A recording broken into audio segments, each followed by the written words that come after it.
Bonjour à tous, bonjour à toutes. Dernière séance aujourd'hui consacrée à l'étude des relations entre les domaines publics et le domaine privé que nous a déjà présenté par deux fois Jean-Charles. Aujourd'hui, c'était un peu une synthèse de ses travaux et de ses recherches qu'il va nous proposer. Jean-Charles, je te laisse la parole. Ok, bonjour à tous.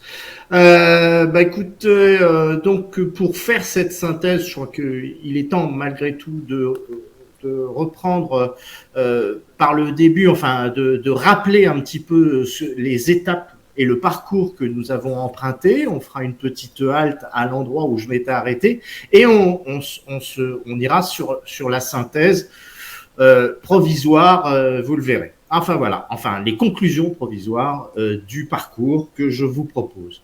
Donc, dans un premier temps, nous avons visité, dans une première émission, visité l'espèce de grande pièce où étaient rangés tous les droits, les matières de droit. Et on avait donc identifié, mais ça on l'a pas inventé, ce que le droit et les juristes appellent la summa divisio, qui est censé être la ligne de partage principale du droit, des droits en vigueur, le droit public et le droit privé.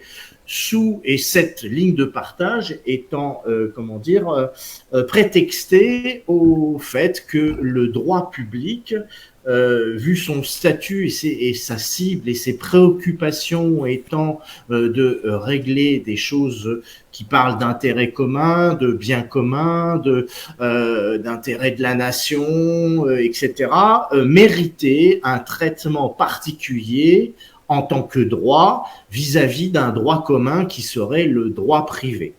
Voilà, donc on a cette différence, justifiée ou pas. Il est vrai que les matières sont bien éloignées et on avait vu donc qu'il y avait deux grands classeurs, le classeur des droits du droit public qui est quand même assez considérable au niveau de la nature des droits traités, et un grand classeur de droit privé. Puis au milieu, il y avait un petit classeur de droit mixte dans lesquels on glissait le droit pénal, qui parfois pouvait être considéré comme droit public, d'autres fois droit privé, le droit social aussi, pareil. Et puis, moi, je ne l'ai pas lu au cours de mes recherches, mais on peut considérer que, d'une certaine façon, le droit immobilier peut faire aussi l'objet de traitements mixtes. Et ces traitements mixtes sont concrétisés dans le schéma du droit national français par la présence d'un tribunal des conflits qui dirige telle ou telle affaire vers le droit normal, et il y a un droit administratif qui relève donc du droit privé. Voilà, ça c'était la première émission, et on avait commencé à défricher la problématique du jugement, puisque en fait, que ce soit en droit privé ou en droit administratif, mais surtout en droit privé, on avait l'omniprésence de l'État, alors que vous savez que dans un jugement, il y a deux parties et il y a quand même quelqu'un qui est censé juger, tenir la balance, et à tout instant, on avait vu que l'État, c'était le représentant, on va dire, du droit public, enfin en tout cas du public, pas du droit public, mais du public, de la communauté, de la collectivité, était présent avant, pendant et après la procédure, ce qui viciait un petit peu la procédure, en particulier dans le cadre privé, puisque l'État édicterait les règles, il gère la façon dont le jugement est rendu, et ensuite il gère l'application de ce jugement. Donc d'une certaine façon, parfois on a l'impression on est dans un casino et le courtier, le public, celui qui tient la balance, c'est le courtier, mais ce courtier joue aussi et voit les cartes. Enfin bon, voilà, c'est juste donc pour être complet sur cette première émission qui avait fait le tour, mais c'était une visite guidée un petit peu avec quelques regards critiques, mais qui n'allaient pas très profond, de façon très profonde sur les problématiques qui pouvaient être relevées. Ensuite, il y a une longue émission qui a parlé, donc, on a vu qu'il y avait des droits mixtes, mais on a parlé ensuite de l'hybridation du droit privé et de l'hybridation du droit public. C'est-à-dire que, d'une certaine façon, le droit public adoptait des formes ou des procédures dans sa façon de gérer sa petite histoire, et le public adapté des formes de management, la culture de la performance, la gestion des résultats. Enfin bon, on faisait de la DRH, enfin bon voilà, du management moderne. Et le privé, d'une certaine façon aussi, était lui, on lui attribuait des objectifs de mission qui relevaient de l'intérêt général, des missions avec des enjeux sociaux, des enjeux environnementaux, et on a vu tout ça. Donc, au départ, on est parti sur des histoires de droit. Ensuite, on a ouvert au fait que le privé et le public concernaient non pas seulement le droit, mais concernaient d'autres domaines tels que le domaine de les domaines de pouvoir, les domaines de l'espace, le domaine du débat public et le domaine de l'intérêt public. C'est-à-dire on est rentré dans l'exploration du public et du privé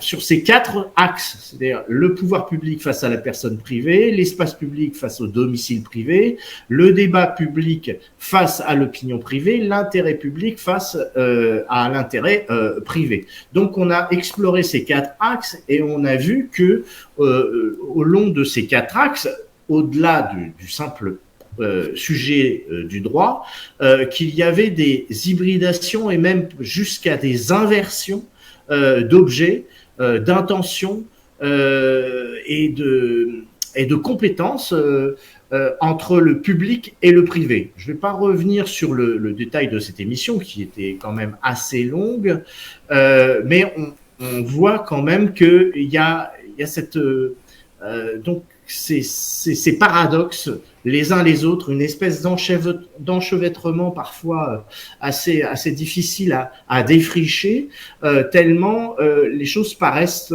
imbriquées au niveau du public et du privé. Je vais reprendre mon exposé sur la grande inversion pour vous montrer la méthode qui a présidé à ma démonstration du pouvoir public face à la personne privée, de l'espace public face au domicile privé. Je m'étais arrêté là et il restait 2 petites parties, elles sont pas trop importantes, qui parlent de débat public et de l'opinion privée et de l'intérêt public face à l'intérêt privé. Donc là, ça va vous remettre dans la dynamique de la précédente émission et dans la dynamique, dans la méthode en tout cas. On va vite passer aux conclusions dont je vous ai parlé en off. Alors donc, le débat public face aux opinions personnelles. Je vais rapidement, reprendre une lecture. Donc, la notion d'opinion publique pouvait se concevoir à la marge et dans le déni de la vie des manants en des temps où les arènes de l'expression étaient circonscrites à l'agora athénienne, au cénacle des palais royaux, aux couloirs des abbayes, relayées par les moines copistes ou par des éditions dont la diffusion était limitée au rayonnage des bibliothèques des maisons nobles ou bourgeoises. Ça, c'était une notion d'opinion publique ancienne. Puis, donc, elle était circonscrite à certains endroits et on pouvait pas imaginer qu'il y avait une opinion publique au sens rayonnant du terme dans les tavernes, etc. Bien que l'expression existe malgré tout. Mais il y a bien longtemps qu'elle est battue en brèche, cette opinion publique circonscrite à ces lieux de pouvoir par la multiplication infinie des vecteurs d'expression. Ainsi, nul ne peut raisonnablement prétendre que l'opinion publique existe et qu'aucun consensus sur quelque idée complexe que ce soit ne pourra jamais être atteint. Bourdieu nous rappelle que l'opinion publique n'existe pas et qu'elle est au mieux la simple sommation d'opinions individuelles, donc privées. Pour autant, le flux d'opinion échangée peut être qualifié de débat public. Au-delà du contenu de ces expressions, le nœud du problème est la diffusion du message. Comme je vous l'ai dit avant, donc c'était à l'intérieur des bibliothèques, les moines copistes, tout ça, mais ça ne sortait pas de ces endroits-là, mais c'était les bons endroits, les endroits autorisés. Mais maintenant, la diffusion du message paraît être à cause de la multiplication des vecteurs, la multiplication des populations, et puis l'accroissement de la connaissance des uns et des autres, eh bien la diffusion devient très importante. Inévitablement, on assistera à une priorisation arbitraire d'une expression sur une autre via les priorités imprimées sur le média utilisé. On comprend alors que la valeur d'une expression tient moins à son contenu qu'au vecteur utilisé pour le diffuser. Donc voilà, en fait, ce qu'on dit a moins d'importance que le tir fourni que ça représente. Par ce déplacement, on a vu apparaître une échelle de valeur qui habilite ou pas le média qui se charge de la diffusion des messages.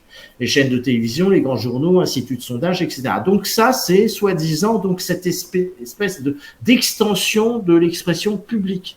Mais on voit que cette expression publique est en train d'émerger sur des domaines et via des vecteurs qui font émerger sur le privé. C'est-à-dire que le privé devient le contenteur de l'expression et de ce soi-disant débat public. Donc on ne sait plus où est le débat public. On pouvait penser que le débat public était confiné au Parlement, aux voix officielles, etc. Mais on voit qu'il y a une espèce d'hybridation encore et même d'inversion au vu de l'importance que prennent les médias. Donc voilà, on en est à cette hybridation, inversion, on ne sait même plus la qualifier tellement l'enchevêtrement devient assez important. Bon, j'ai fait un petit chapitre sur un petit écrit sur les réseaux sociaux qui est-ce que ça compense la dissymétrie qu'il y a entre cet espace, ce débat public qui n'a pas de support autre que le Parlement et au sens officiel, débat public officiel, à travers le Parlement. C'est la société dans laquelle on vit. On peut souhaiter une autre façon d'organiser le débat public et de voir d'autres autres assemblées, etc., citoyennes, soutenir et porter le débat public. Mais pour l'instant, on en est là. Et donc, on voit qu'il y a une dissymétrie parce qu'en fait, le privé a absorbé tout ce qui était opinion publique, débat public. Bon, ensuite, les réseaux sociaux, c'est une espèce de référence et en miroir aux précédentes façons que j'ai eu de démontrer qu'il y avait à la fois donc une action publique, enfin une version publique à l'axe démontré, ensuite une version privée, et puis une espèce de retour du peuple à travers une sorte d'empowerment dont je vous ai parlé. L'empowerment, c'est-à-dire que l'individu sort de là où il a vécu sa liberté confinée à l'intérieur, comme je vous en avais parlé de cette histoire de liberté des anciens et liberté des modernes. On a vu qu'en fait, la liberté des modernes, elle n'était plus dans le domaine public, comme lors des anciens, elle était à l'intérieur du cocooning de chez soi, à essayer de se garder des tourments de la société.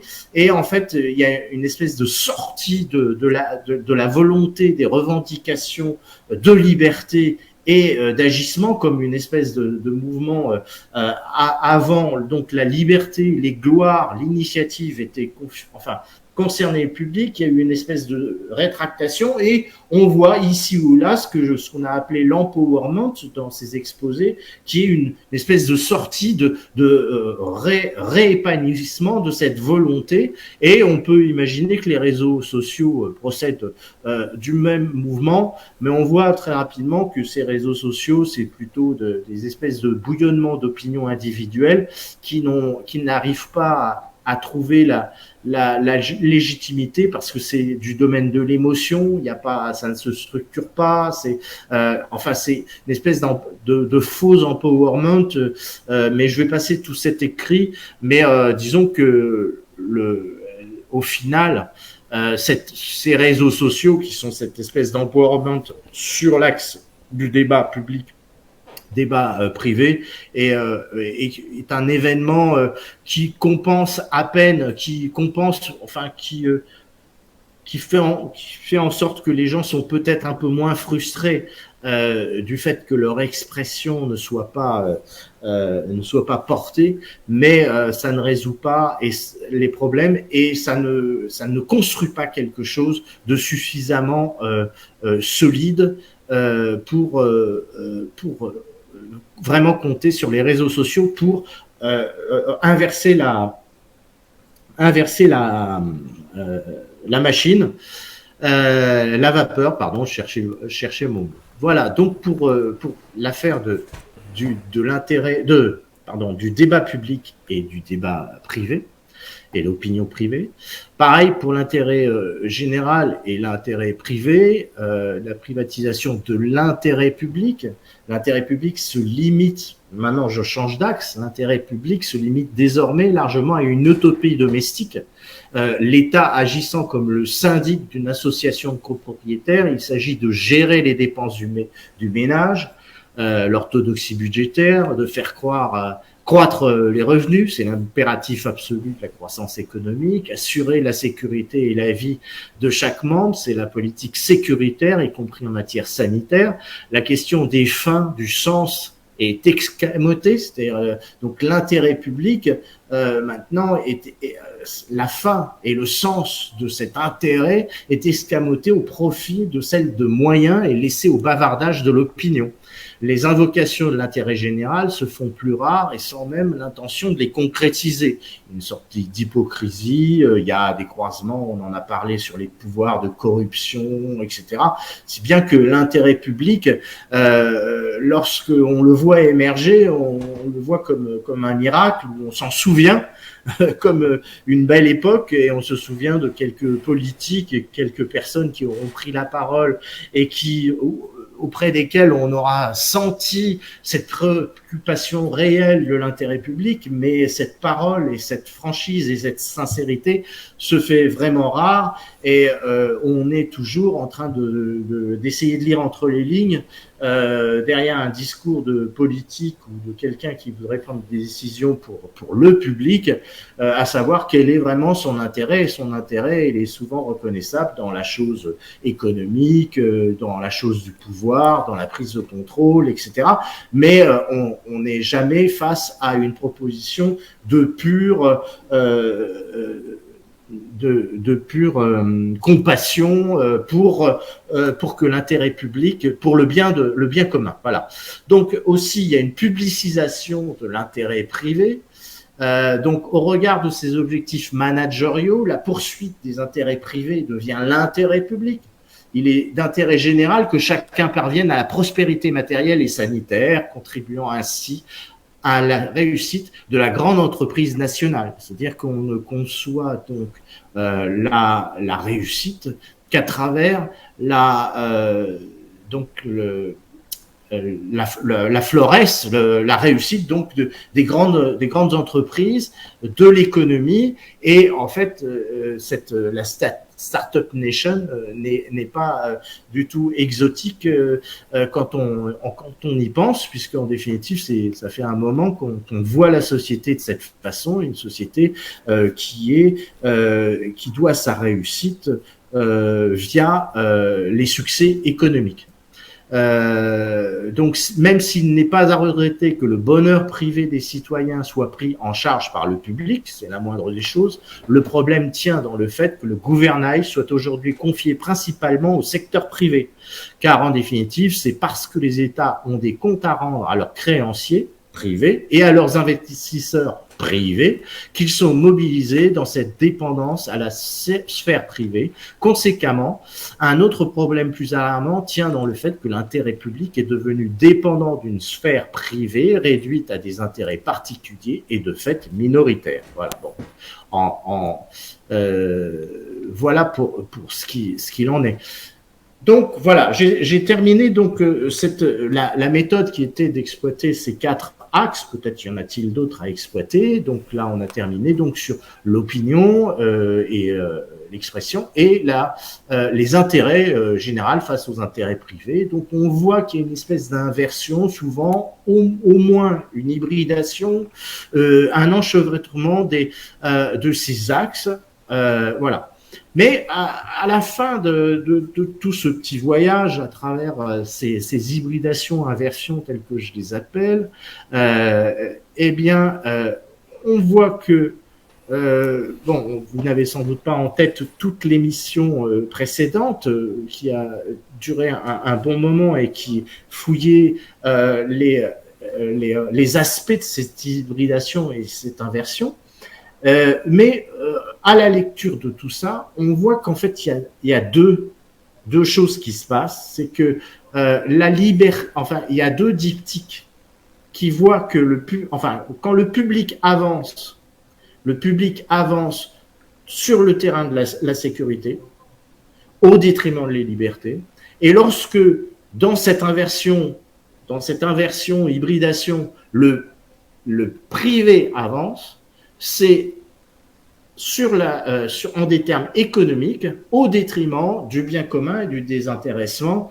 Voilà. Donc en fait, sur cette soi-disant démonstration, bon, je remets en cause un petit peu toute cette présentation, mais c'est quand même le but d'avancer, de défricher, de pousser les branches, c'est de voir que, en fait, on voit donc, je le répète, que le public, à chaque fois qu'il s'est hybridé, qu'il s'est modifié, qu'il a avancé, qu'il a gagné sur le privé, par exemple, c'est au profit de la sécurité, contre la liberté, et inversement, le privé, lorsqu'il a gagné sur le public, voilà, c'est au profit de l'intérêt économique, et c'est sur la foi de l'intérêt économique qu'il peut obtenir une prébende sur le public. Donc c'est comme ça que les choses sont en train de se passer. Et je vais lire une petite conclusion parce que je le fais un petit peu à la volée. Voilà. À la fin, on voit disparaître la stature citoyenne sous l'écume de ces mutations, qui ne sont que le théâtre de la mise sous tutelle sécuritaire quand il s'agit d'extension de la sphère publique et d'encerclement économique quand il s'agit d'extension de la sphère privée. C'est ce que je viens de dire. Pour être complet, les entités intermédiaires évoquées rapidement en début d'exposé, si elles perdurent, ne seront à l'avenir que des arches isolées.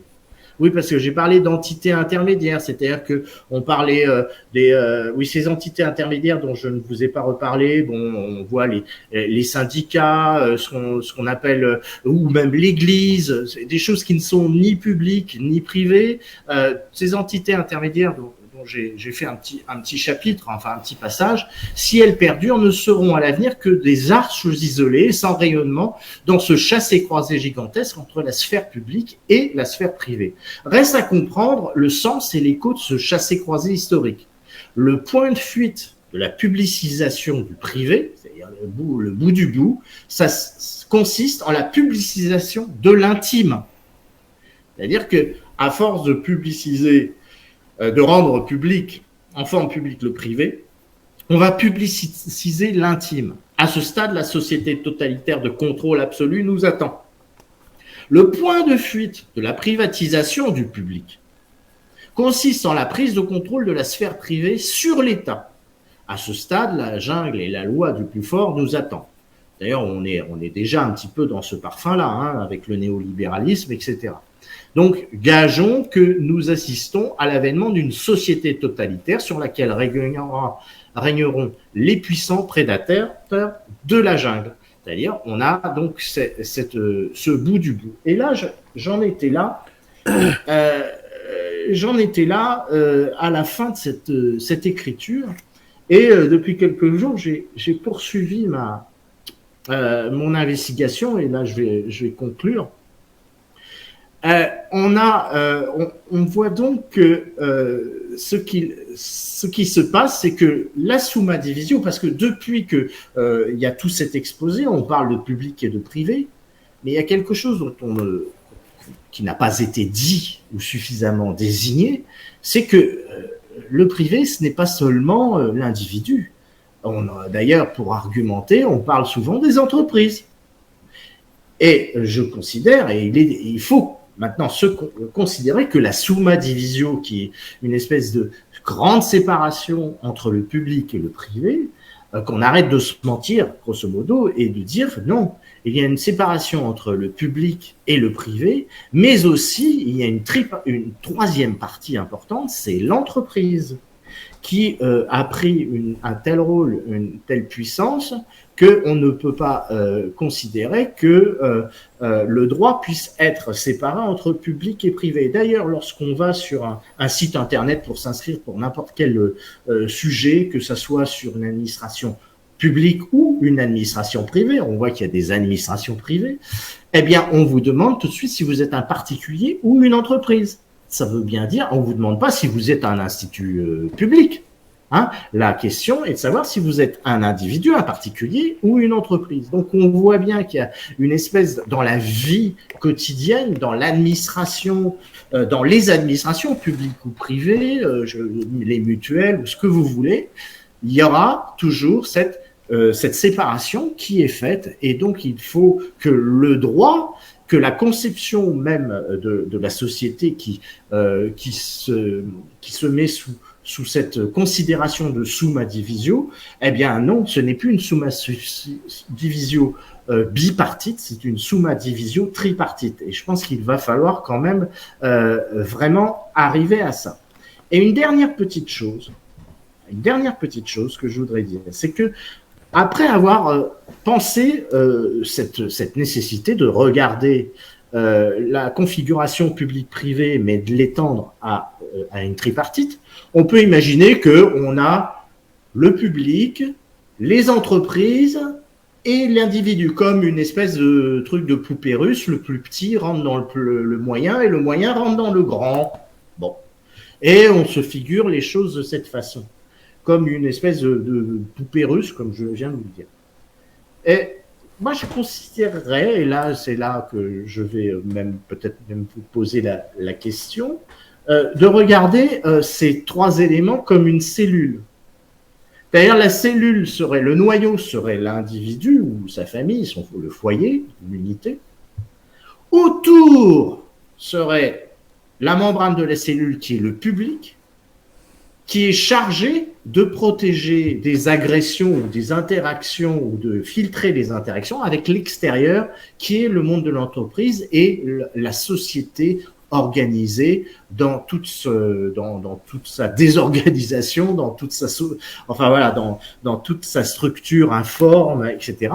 Et que le public serait une espèce de membrane avec ces enzymes qui traversent la membrane pour filer la métaphore, c'est les enzymes qui traverseraient la membrane de l'extérieur vers l'intérieur, qui est donc le foyer, l'individu protégé au cœur de cette notion de public. Et donc, ça serait une façon d'envisager la société, et de l'envisager de cette façon, ça serait réhabiliter le public dans son rôle protecteur et régulateur, vis-à-vis d'une sorte de jungle mondiale, etc., d'un protecteur, d'un noyau intérieur qui serait le foyer, etc. Ça serait, donc là, vous voyez, je suis passé au conditionnel, ça serait une nouvelle façon de considérer la summa divisio.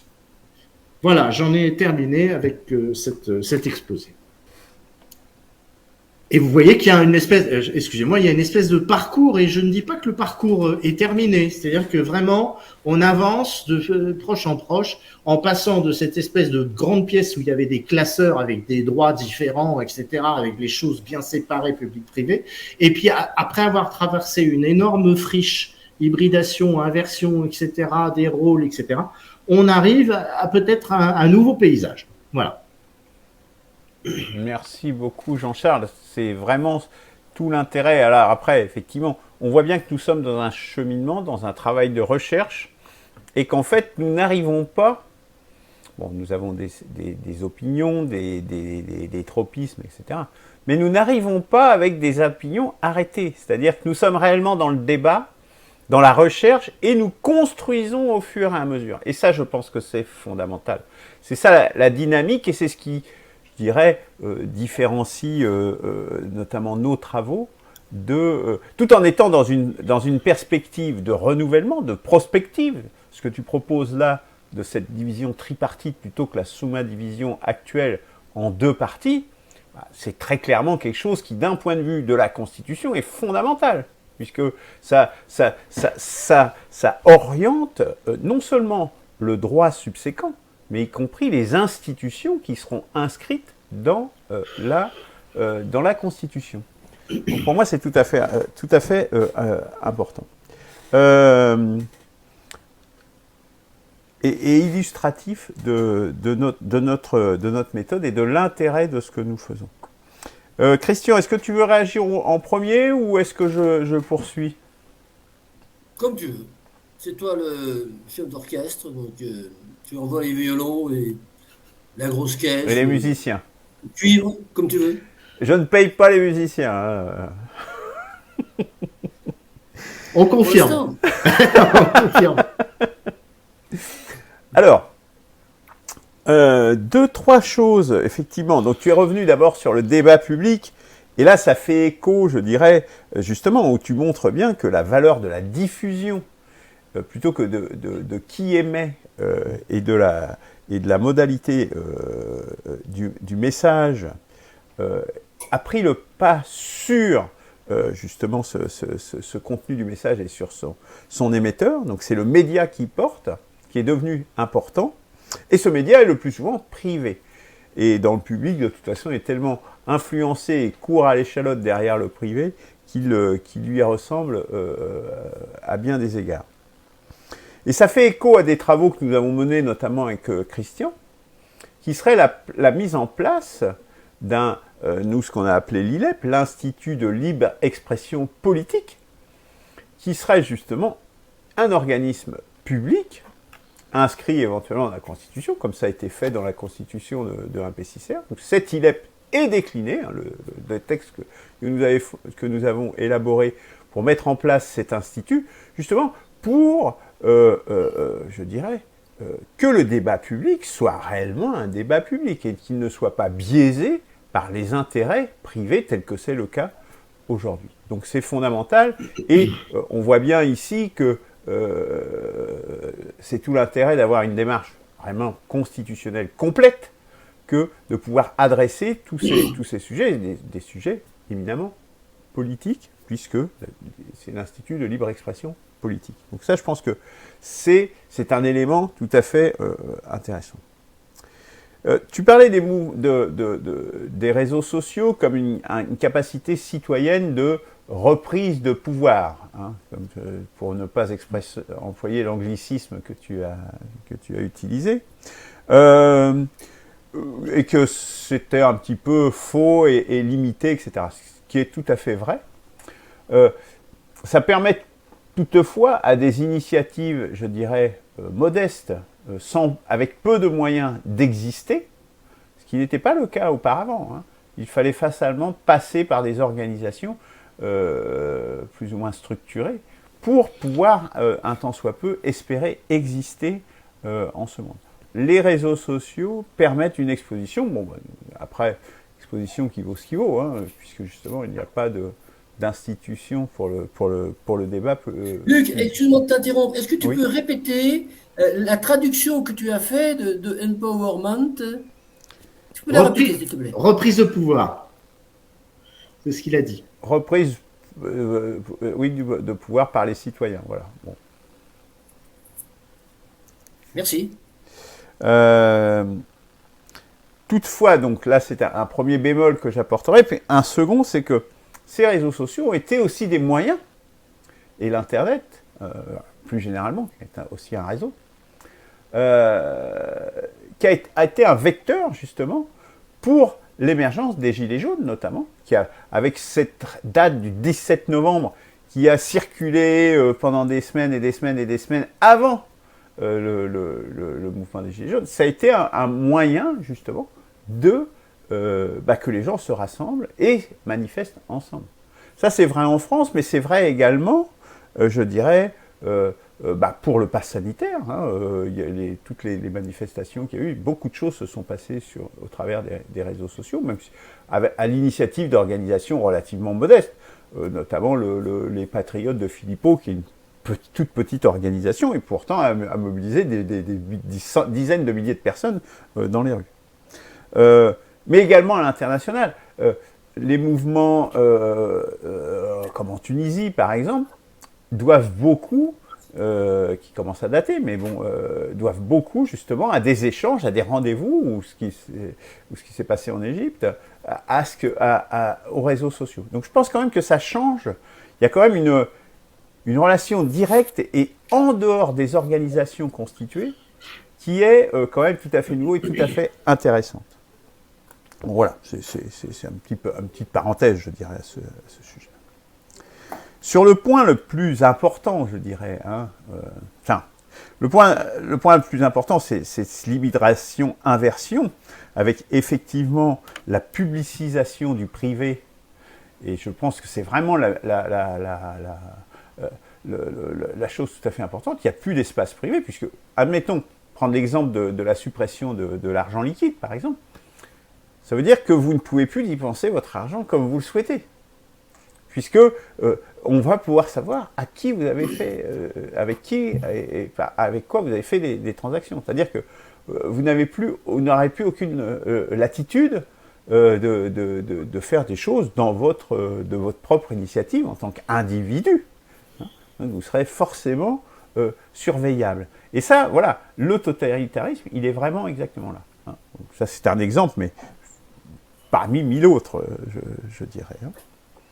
Et puis, la privatisation du public, toujours dans le sens, effectivement, d'une perte de l'intérêt commun et de l'intérêt général. Bon, ça, ce sont des tendances lourdes des sociétés actuelles, raison pour laquelle nous pensons qu'il faut un renouvellement, justement, et c'est bien pour ça que nous sommes là, face à ces problèmes. Et tu conclus sur la remise en cause, et je reviens là-dessus parce que pour moi c'est tout à fait important, fondamental, de cette sous-division entre privé et public.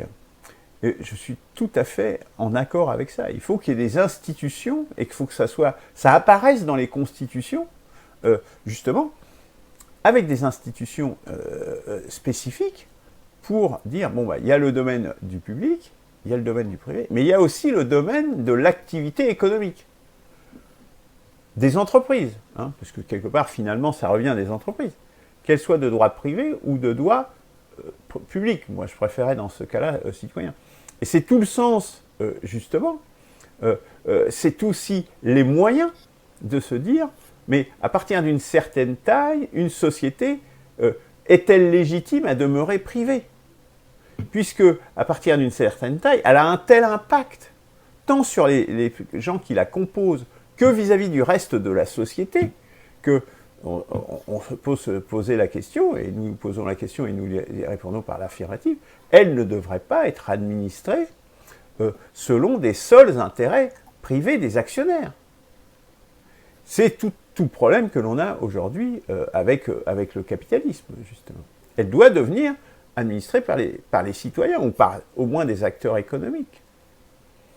Est-ce que pour autant, il faut aller vers une socialisation à la soviétique ou des administrations où la seule façon de socialiser des entreprises serait, par exemple, le fait de les nationaliser, justement, et d'en faire des administrations, d'une certaine mesure? Est-ce que c'est souhaitable? On voit bien que ce modèle non plus ne fonctionne pas très bien. Donc il faut peut-être inventer autre chose. Bon, nous, on propose la chambre des forces productives, justement, pour gérer toutes ces questions, et ces questions des grandes entreprises notamment, et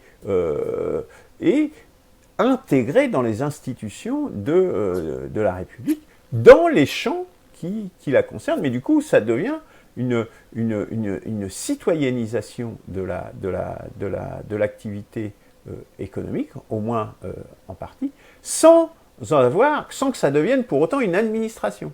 Voilà. Je pense que ça, voilà. Donc, effectivement, ce débat public-privé, je dirais, il faut le dépasser, cette sous-division, il faut la dépasser, parce que l'activité économique, l'endroit où s'exercent les forces, en définitive, où elles se constituent, les forces économiques, parce que, je le rappelle, la politique n'est jamais que de l'économie concentrée. Je vous laisserai retrouver la référence de qui a dit ça. Donc, la partie économique est fondamentale et doit être, et donc tu parles d'entreprise, mais quelque part, voilà, pourquoi pas, effectivement, c'est l'entreprise au sens général, doit faire partie de cette summa divisio à 3, à minima, sur des institutions de la République. En tout cas, je pense que les conseils que l'on peut émettre aux constituants de demain, ou d'aujourd'hui, c'est de prendre ça en compte et de l'intégrer, d'ores et déjà, dans leurs travaux. Voilà ce que m'inspire ce que tu nous as exposé, Jean-Charles. Christian, est-ce que tu souhaites réagir?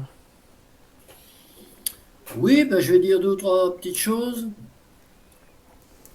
Deux ou trois petites choses, parce qu'il y a beaucoup de choses. Je vais dire des petites choses sur l'énumération importante des fenêtres qui ont été ouvertes, des fenêtres de discussion, de réflexion qui ont été ouvertes. À partir de ce thème générique, droit public, droit privé, summa divisio. Alors, tout d'abord, je voudrais dire que il y a très souvent, et ça apparaît à plusieurs reprises dans le texte, dans la communication de Jean-Charles, à mon sens, hein, une confusion entre le législatif et l'exécutif. Bon. Est-ce qu'on parle de droit? Si on parle uniquement de droit, bon, il est certain que nous avons abordé, Jean-Charles a abordé tout un tas de sujets extrêmement intéressants, notamment ces 4 axes, hein, l'axe pouvoir, espace, débat, intérêt, dans lesquels il a regardé quelles étaient les hybridations et ce qu'il appelle les inversions entre la pénétration de l'espace public. Bon. Très largement, là, on sort du droit. On entend les pratiques, des pratiques qui peuvent être initiées, donc c'est de l'agir humain ou de l'agir institutionnel, qui n'est pas forcément une application du droit. Voilà. Bon. Donc, mais pourquoi pas? On part de l'opposition au droit public, droit privé, et on se met à parler très, très, très généralement et très globalement de l'immixtion du public dans le privé. Mais ce n'est pas uniquement du droit. Bon, je ne vais pas m'apesantir là-dessus, mais je fais cette remarque, disons, un petit peu tatillonne, puriste. Voilà. Bon. Sur le même registre, il y a le problème du législatif et du judiciaire. Et puisque Jean-Charles nous a dit plusieurs fois que l'État finalement était partout, parce qu'il écrivait les lois et puis il faisait la justice avec les lois qu'il avait déjà faites. Bon, tout à fait exact. Bon, ça mériterait d'être largement débattu, mais c'est grosso modo exact. Mais je voudrais quand même préciser que le judiciaire a d'autant plus d'importance que la loi est mal écrite. Si la loi est bien écrite, il n'y a presque pas besoin du judiciaire. Bon. Et donc, la loi étant, de notre point de vue, extrêmement mal écrite, ou plus exactement, il n'y a pas de loi précise, limpide, qui fait que le pouvoir judiciaire, finalement, a une importance démesurée, c'est-à-dire qu'il interprète une loi qui peut être interprétée de 1000 façons différentes, j'exagère, mais bon, c'est pour bien enfoncer le clou. Donc, là encore, il faut bien pointer cette carence du droit dans son écriture même qui génère c'est cette mal-écriture du droit qui génère la mainmise et, disons, l'arbitraire des décisions du pouvoir et du système judiciaire.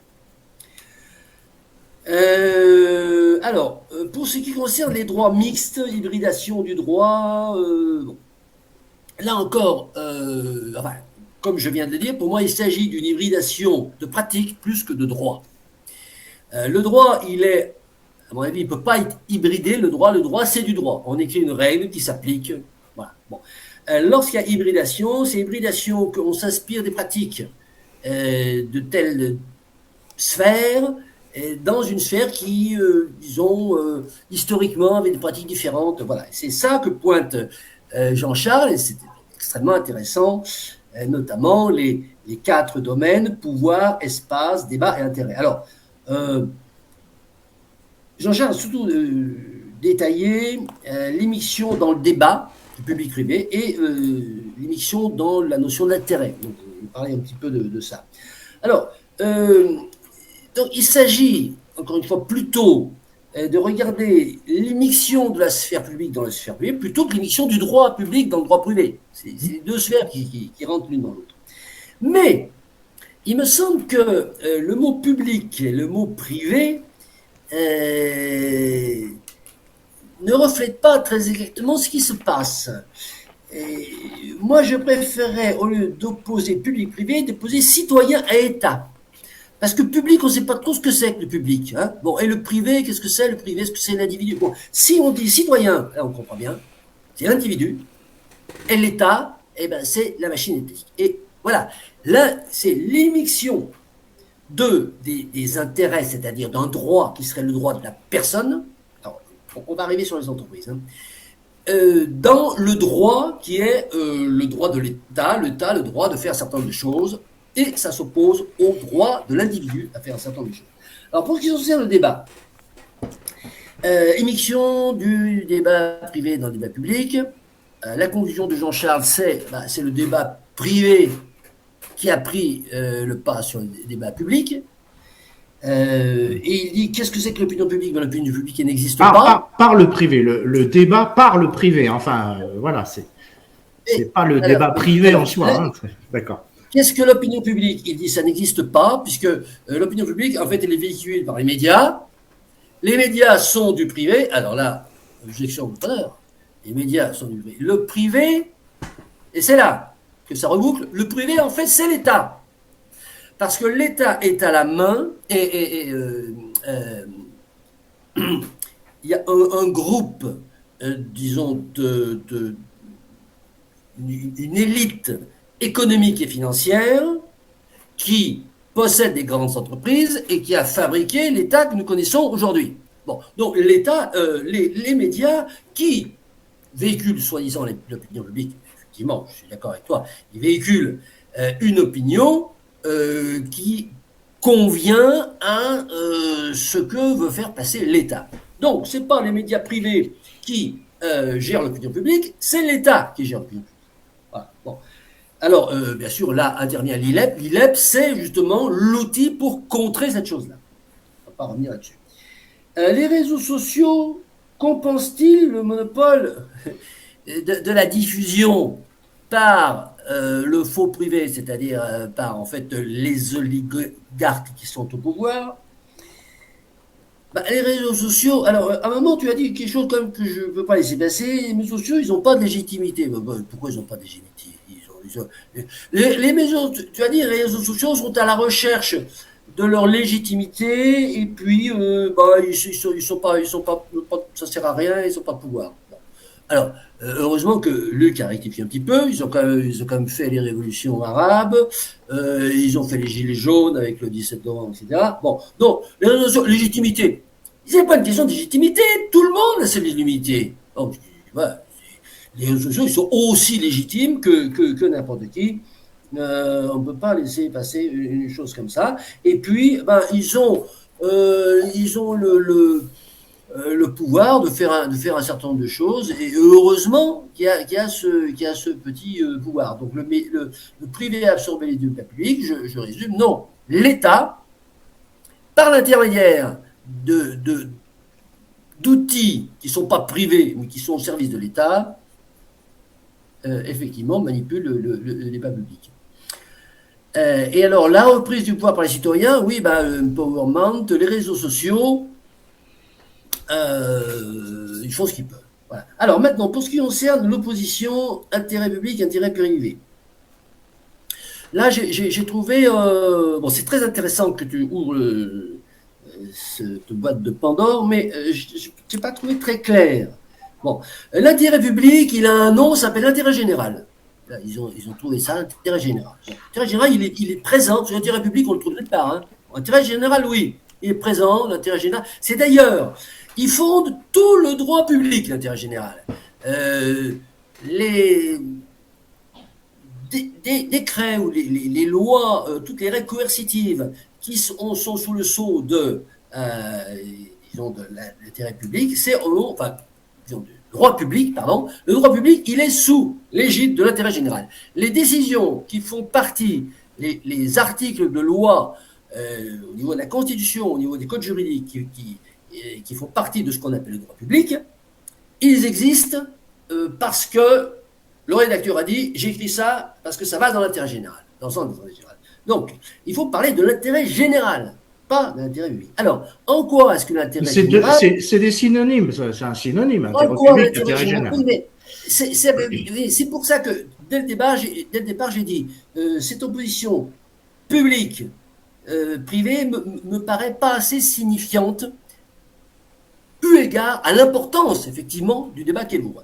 Je préfère qu'on dise citoyen contre État, pouvoir citoyen contre pouvoir étatique. Voilà. Donc, l'intérêt privé domine l'intérêt public, l'intérêt privé domine l'intérêt général. Donc, moi je pense que cette phrase n'a aucun sens tant qu'on n'a pas défini qu'est-ce que c'est que l'intérêt général. L'intérêt général, et on n'arrivera pas à définir l'intérêt général en disant l'intérêt général, c'est ce qui préside à la rédaction du droit public. Ça n'éclaire pas notre lanterne. On n'a toujours pas de définition d'intérêt général. Donc, dire que l'intérêt privé domine l'intérêt général, on ne peut pas se prononcer vis-à-vis de cette affirmation tant qu'on ne sait pas ce qu'il y a dans l'intérêt général.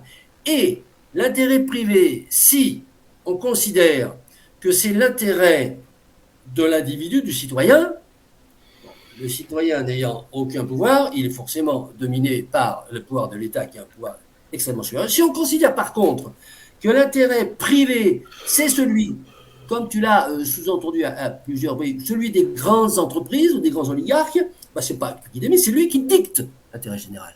Parce qu'il va pouvoir récupérer les bénéfices financiers derrière. Alors, donc, je terminerai sur cette summa divisio qui devrait devenir tripartite.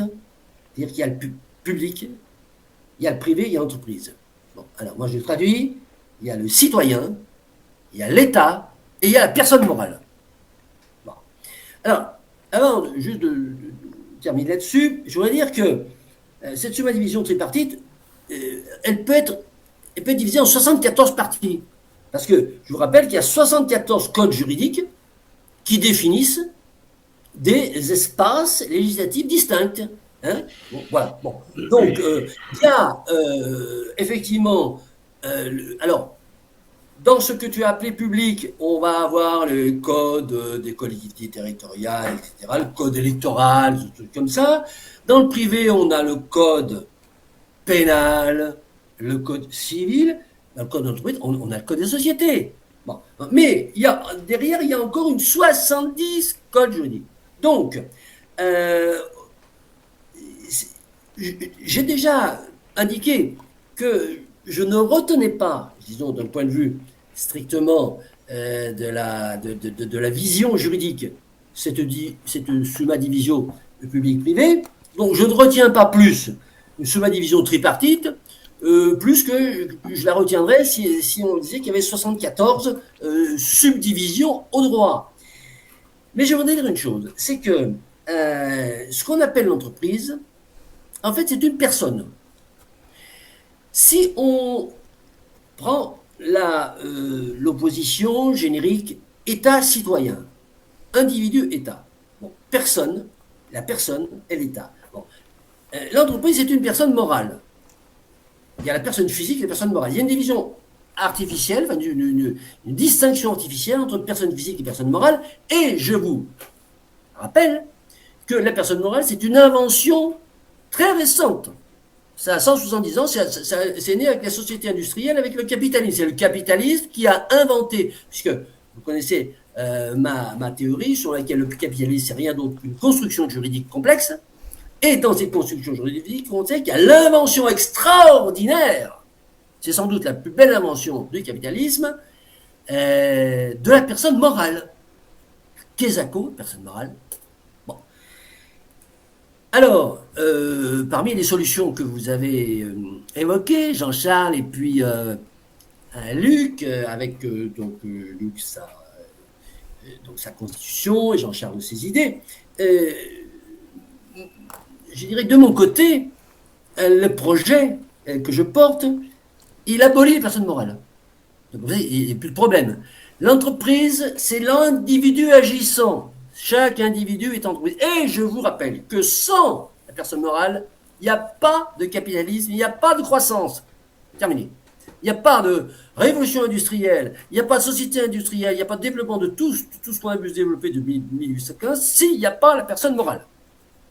La personne morale, on est là sur une cheville ouvrière fondamentale du capitalisme, de la croissance, de l'oligocratie, de la démocratie représentative, et qui permet le fonctionnement.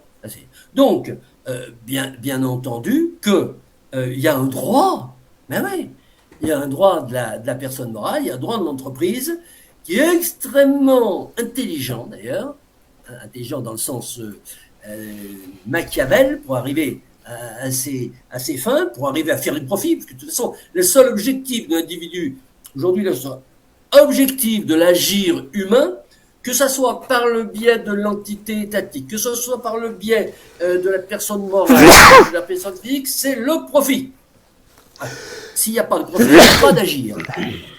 Et donc, le droit, tout ce droit de l'entreprise est écrit dans ce sens-là. Et que là, je dirais que, je n'aime pas le mot solution, mais la piste pour contrer cette immixtion dont on ne sort pas effectivement, hein, de l'État, de l'entreprise, du citoyen, on ne sait plus si c'est un citoyen, si c'est un privé, un public. Bon, eh bien, c'est d'abolir, de faire en sorte que cette entité, cette construction juridique extrêmement toxique qu'est la personne morale, hein, on puisse l'abolir par une série non pas de création de lois, mais d'abolition, hein, des lois qui ont permis la création de la personne morale. Voilà, j'en ai terminé. Merci Christian de cette présentation tout à fait riche enfin de ce rebond et de présentation tout à fait riche sur notamment la dernière partie sur la summa division et la distinction de la personne morale réifiée par le capitalisme. Jean-Charles, est-ce que tu veux nous... J'ai envie de répondre à Christian que de certitude, que d'affirmation. Voilà. Il est quand même assez désagréable de s'entendre corriger ces mots, ce qu'on a dit, ce qu'on n'a pas dit, etc. C'est quand même assez difficile d'entendre ça. Bon, enfin voilà. En ce qui concerne, par exemple, une réponse sur le débat, oui, c'est l'État qui contrôle le privé. Quant au débat, c'est l'État, c'est le public, le débat public qui gère, enfin qui est maître sur le débat, enfin sur le privé, parce qu'en fait le privé ne fait que passer les plats du public. L'inverse est exactement possible et même probable, c'est-à-dire que l'État permet et habilite des vecteurs privés pour qu'ils qu'ils avancent leurs options, leurs intérêts, leurs opinions, et c'est pas l'État qui dirige et qui a la primauté sur l'affaire, ou alors l'État c'est le privé. On se retrouve en fait à cette inversion, ou c'est même pas une inversion, c'est un enchevêtrement d'intérêts qui fait que en fait les intérêts des personnes morales, puisque tu as parlé de personnes morales, j'aurais pu le dire, je sais aussi ce que c'est qu'une personne morale, que ces personnes morales et le public ont des intérêts confondus et ça se ressent dans la façon dont le débat est porté. Donc voilà, on peut tout est dans tout et tout peut s'enchevêtrer. Et selon l'humeur et selon l'objet qu'on regarde, on peut penser que c'est le public qui a la primauté ou le privé, mais en fait les intérêts sont vraiment très bien croisés et enchevêtrés. Donc voilà. Ensuite, je voudrais rappeler que si je confonds le législatif et l'exécutif, c'est quand même assez désagréable de s'entendre dire ça. Il faudrait que, au cours de ma petite conférence toute modeste,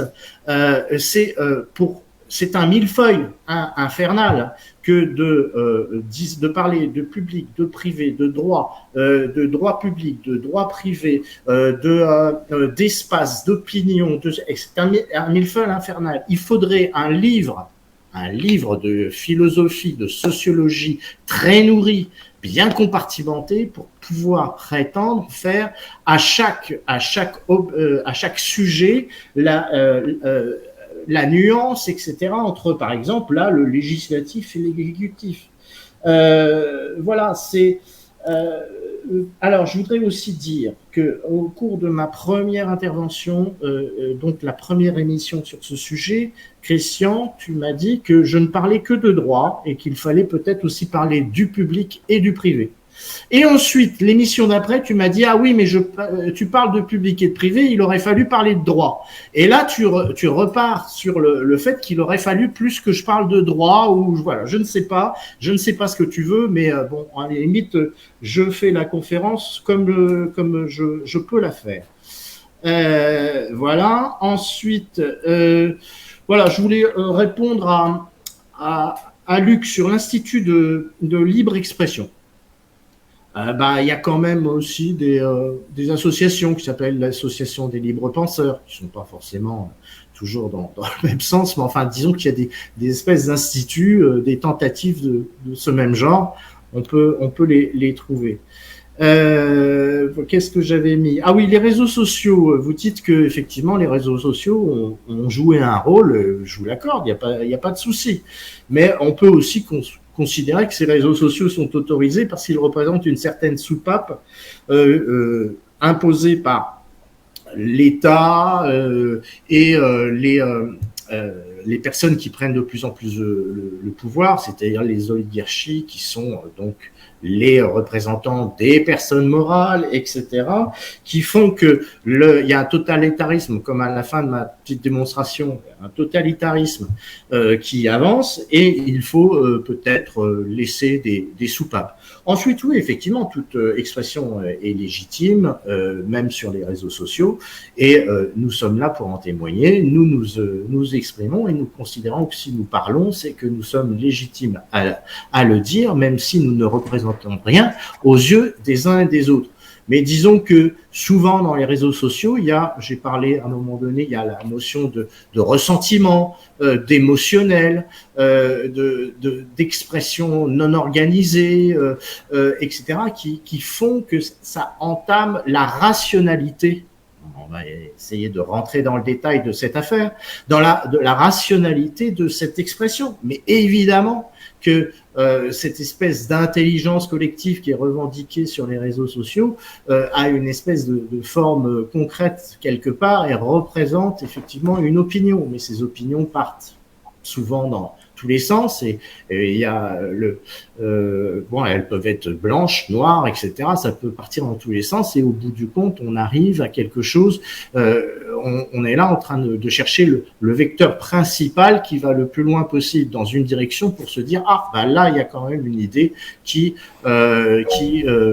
vaut d'être retenue. Voilà, donc j'ai noté des tas de choses, mais je suis tellement voilà. Ah oui, Luc, sur les la chambre des forces productives. Voilà, tu en as parlé. Moi, j'ai envie de te répondre, circuit du trésor au cours des 30 Glorieuses, avec le plan. Oui. Lorsque tu dis, voilà, bon, c'est un petit peu la même inspiration. Oui, oui. Voilà. Ensuite, quand tu dis, oui, il faudrait peut-être que les entreprises, les personnes morales, ne soient pas autorisées à prendre la place et l'importance de quelque chose, un monopole qui puisse représenter quelque chose de public.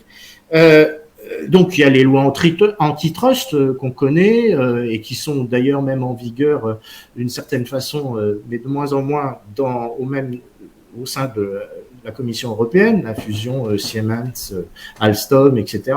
On se souvient de cette histoire. Oui, il y a les lois antitrust, mais comment dire, ma dernière intervention et la fin de l'intervention voulait dire que le public, il faudrait requalifier.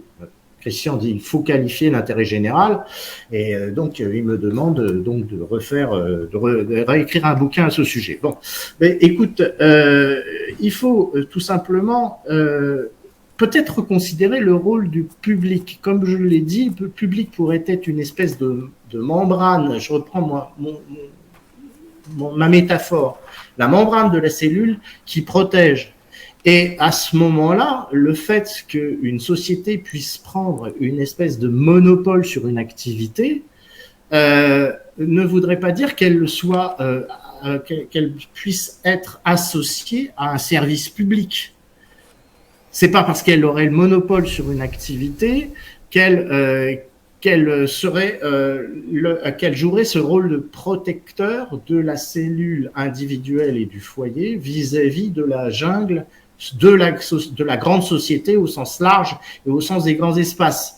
C'est-à-dire qu'il faudrait peut-être requalifier ce qu'est le public et pour instituer cette protection et ne lui donnerait pas forcément pas sur ce monopole. Mais bien sûr que le monopole resterait malgré tout un problème. Et là, ça serait encore un autre débat à entreprendre, mais ça ne rentre pas dans la vision que j'ai présentée à la fin, que le public devrait se limiter à, on parle parfois des missions régaliennes, à la protection et à la protection de l'individu vis-à-vis de la jungle et des grands espaces, avec toutes ces personnes morales qui gambadent partout dans les steppes.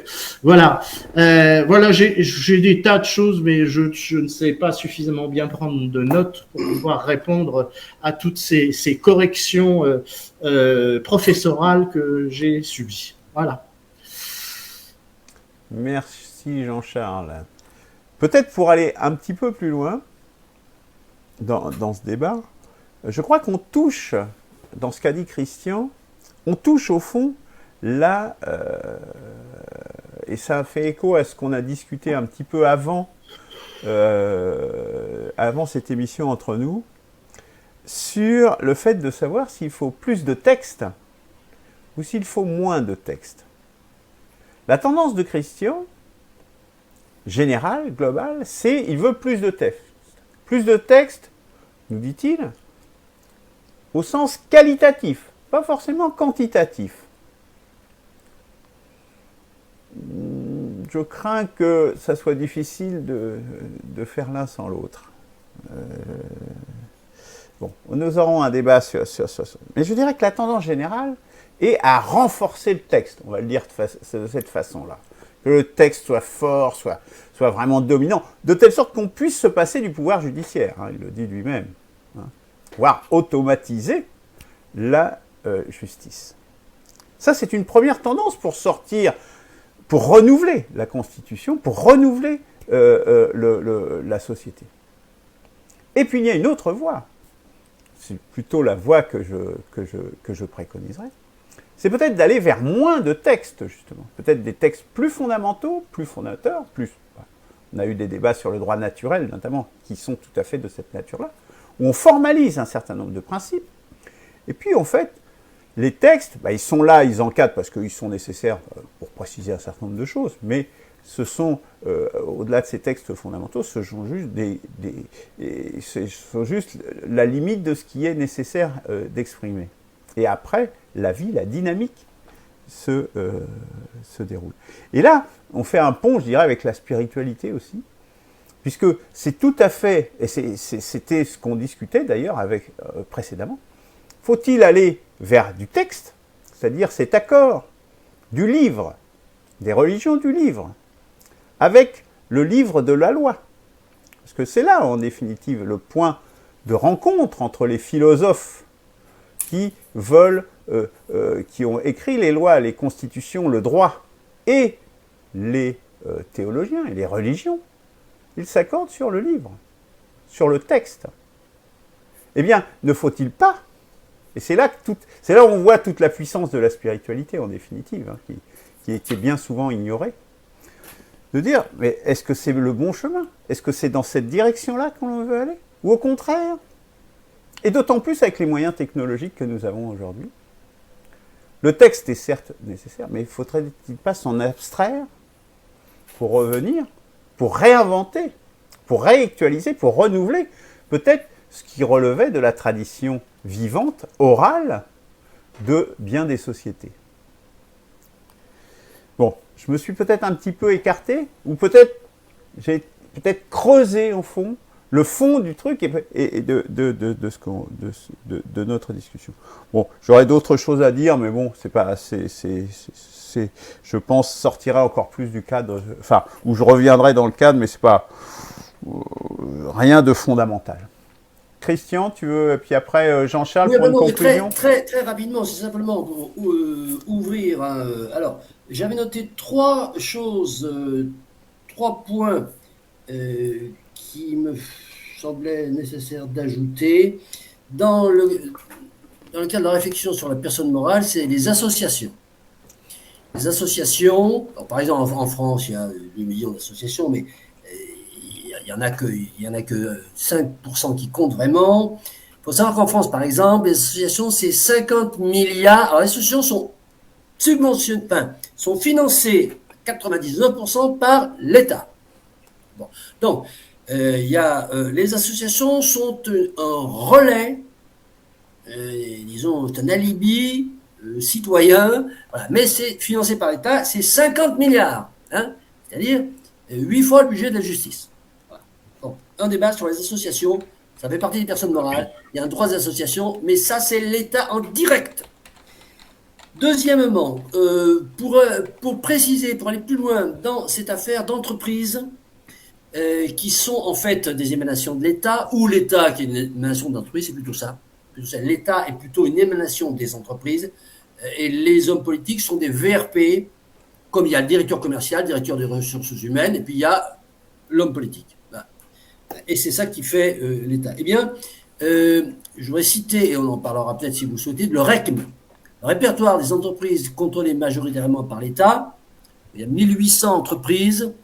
Certaines, bon, il y a environ une centaine d'entreprises qui sont contrôlées directement par l'État, et toutes les autres, 1700, via des participations croisées, vous avez tous les systèmes de société, écrans, commandites par action, etc., contrôlés également par l'État. Donc, le RECM qui apporte un peu plus de compréhension sur le droit de la personne morale.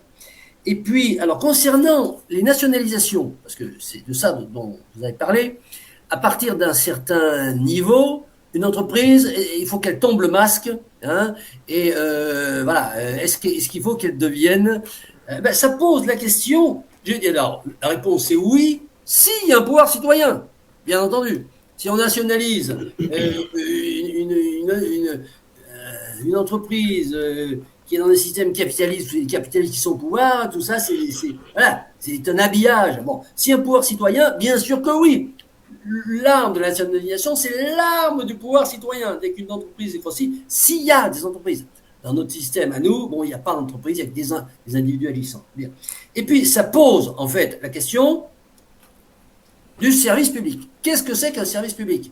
L'entreprise est nationalisée si elle est un service public, et c'est comme pour l'intérêt général, définition de service public.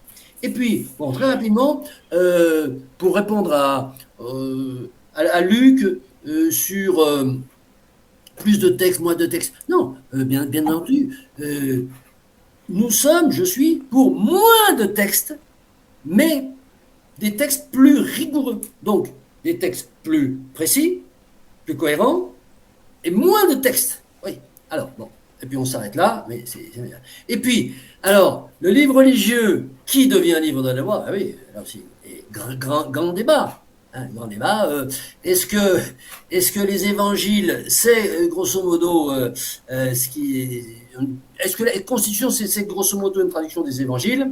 Bon, là, un débat, mais qui relève dans notre. Extrêmement intéressant. La déclinaison juridique, ils ont des prescriptions des évangiles ou de l'évangile qui est en train de s'écrire, comme je le disais tout à l'heure en début de réunion, de la société, disons, techno-religieuse, c'est évidemment Alors, moi, je pense que non. Je pense que, puisque je suis un adepte du droit positif, voilà, c'est le droit qui écrit la spiritualité et pas le contraire. Voilà, c'est terminé. Jean-Charles, une conclusion? Non, bah, y a pas de souci. Je vous remercie de votre attention et heureux d'avoir œuvré sur ce sujet public-privé, bien qu'à la fin on s'en soit écarté. Voilà, ça me paraît. Oui, il y a une espèce de boucle. Oui. Enfin, tout est dans tout, hein, à un moment donné. Oui. Quand même Mais voilà, bon, plus de texte, moins de texte, etc. Enfin, bon, tout ça, c'est un débat qui va un peu plus loin. Donc, voilà, moi, je m'en tiendrai donc à mon sujet public-privé. Et effectivement, il y a dans un exposé des précisions et des nuances qui ne peuvent pas être aussi visibles et établies que dans un livre. Et donc, mais voilà.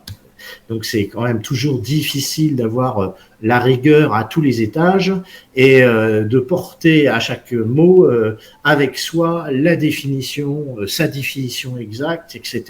Et à un moment donné, il faut qu'on fasse l'effort de se comprendre à mi-mot parfois. Voilà. C'est d'ailleurs pour ça que nous faisons un glossaire dans lequel nous n'essayons pas de converger vers une définition commune, mais que chacun sache quand tel mot est employé par telle personne, ce qu'il met derrière.